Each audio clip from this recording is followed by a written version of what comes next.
What is going on, guys? It is Materia Madness here doing my first review of Horizon Forbidden West.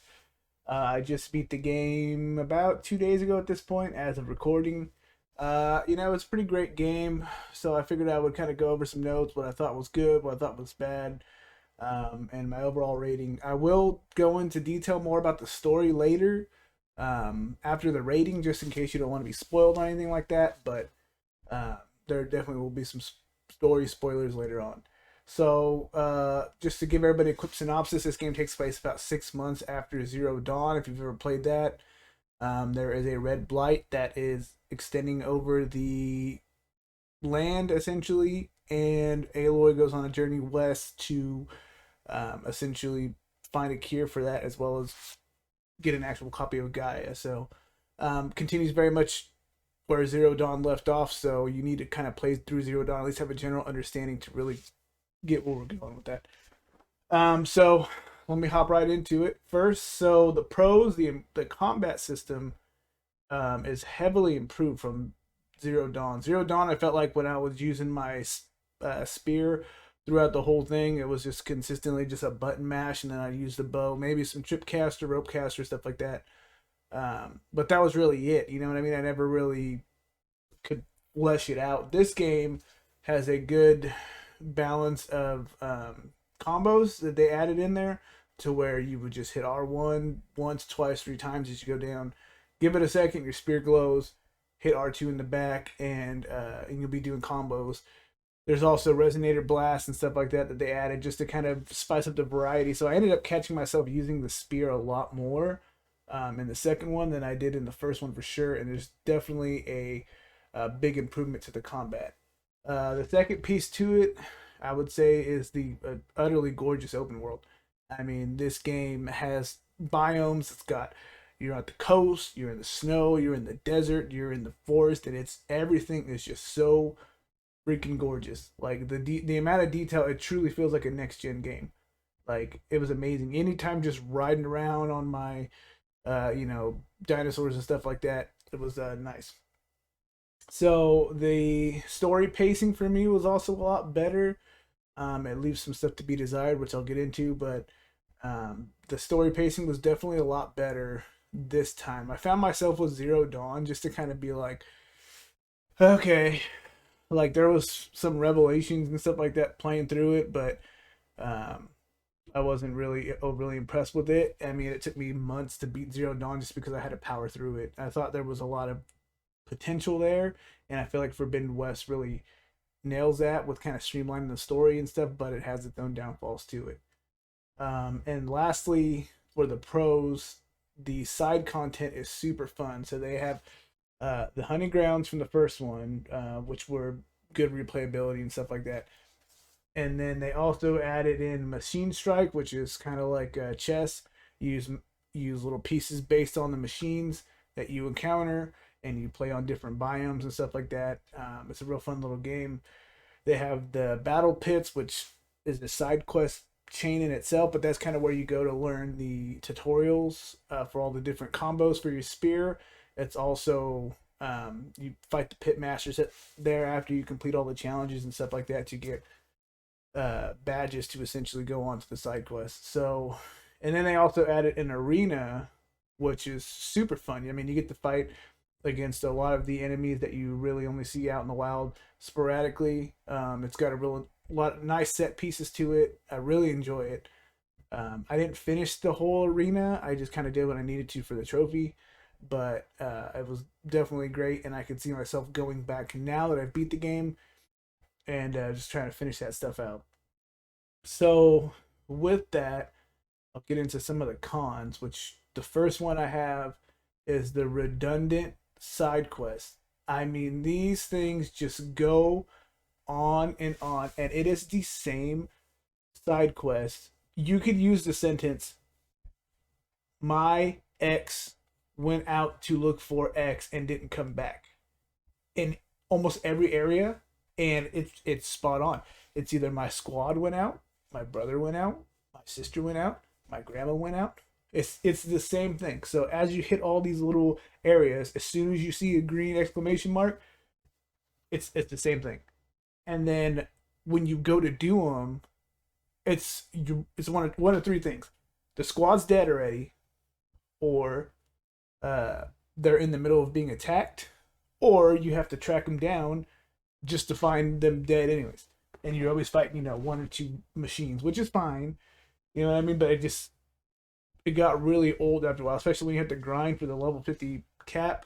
Like it got really redundant after a while, and I just kind of caught myself just autopiloting, skipping through a lot of stuff.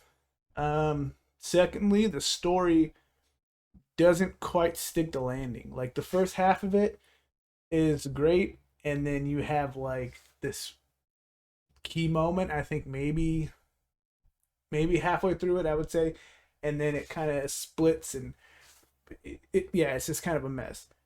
I'll get into that in a little bit, but the story just doesn't quite stick. It worries about the future less than it does containing the story itself, which is fine, but at the same time, it could definitely improved on that. The third thing I would say is useless collectible hunting. So there's drones that you can get the data from and then take back to your base and upload. There's black boxes from down planes around the area. There's power cells that you can pick up. There's ruins, right? That's where all ornaments and stuff are. Uh, but nothing really gave me anything substantial. Like, yeah, sure, I got some like orange weapon from the all the black boxes, and I got like some tunics and stuff like that from finishing the other ones. But it was nothing that made me change the gear I already had. So it just got redundant after a while, and I didn't really see a point to it. Just to go back to the side quests as well, though, because that brings me to that. There's so many side quests that are all the same, and there's just too much. So in the next game, I really feel like they need to really condense that down a little bit. I mean, maybe a maybe like a job board or something like that. As society is advancing, to like just here you go. We're missing these people or whatever, and everybody also had just so much dialogue. Like you could go and be like, "Hey, my brother went missing. He's gone up the cliff. This is where the Tanakh go for their approving or whatever." And then instead of just being like, "Okay, I'm gonna go," there's like 20 different dialogue options, which is great if you are into dialogue. But like, I found myself so much just skipping through. Okay, I'll go when I get there. I'll go when I get there. Like it just too much lore, and they're all kind of the same. You know what I mean? So it good world building, but it just got a little bit over too much overall. And the last thing I would say for the cons of the game is the blight stuff isn't as impactful as the corrupted zones in Zero Dawn. So in Zero Dawn, you're dealing with a lot of those corrupted zones and Hades and stuff like that, and you walk into the zone and bam, you're fighting these apex, striders and stuff like that, what are all super strong, and you're having to deal with the corruption and all that stuff, and it's like a dot. The blight stuff in Forbidden West doesn't have that impact because there's not really zones that are like dedicated to it. It's just kind of there. So you like walk out in the desert and then there's the big old red blight coming out of the ground. Okay, well you go to that blight and then it's like a dot. You know what I mean? You're ticking off 1, 2, 3 HP every couple seconds or whatever. And then on top of that, you get a little like cough from Aloy, and like that's it. There's nothing to do specifically with that blight. It's just kind of there, and there's a lot of potential there, right? We could have did something like with the corrupted zone, like maybe they could have did some side missions where there's like key machines that are wrapped up in the blight. You got to go over there and free them with stuff you get later on in the game. Something to add variety, but they didn't really do that. They just kind of there you go. You see it. There's the world's coming to an end here. So uh, overall, though, I would say the game is a step up from Zero Dawn, but it worries too much about the future to kind of wrap up its own story. And the useless and collectibles uh, really bring it down for me, the experience. But Took me 80 hours to platinum, so that was obviously I liked it enough to get through the platinum. And I did it in one playthrough. There's also 3 trophies for New Game Plus if you're so inclined to that. But I'm done with that game till probably the DLC comes out, which I hope wraps up the story. But we shall see.